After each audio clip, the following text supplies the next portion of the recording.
Nous faisons un travail de recherche de financement sur les programmes d'investissement public des États, mais nous avons créé dans notre organisation un département de Bridge of Innovation qui consiste à trouver les plateformes de jeunes en Afrique, des incubateurs, ceux qui sont dans le digital, pour faire une opération pont, pour mutualiser les compétences et valider les projets en commun pour un bénéfice win-win. Vous avez des exemples de cas réussis de pays ou d'entreprises avec lesquelles vous avez déjà travaillé? Nous avons un jeune entrepreneur camerounais qui est connu, qui s'appelle Ismaël Zitoun, qui est aujourd'hui Edispo, qui a eu quand même 3 awards dans le domaine digital aujourd'hui en France et qui continue sa lancée. Nous travaillons aussi avec Tony Smith, qui est aux États-Unis.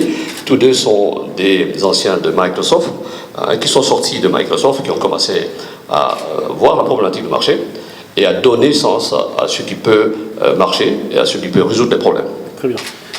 D'autres exemples en vue, vous avez prévu de vous développer davantage en France aussi?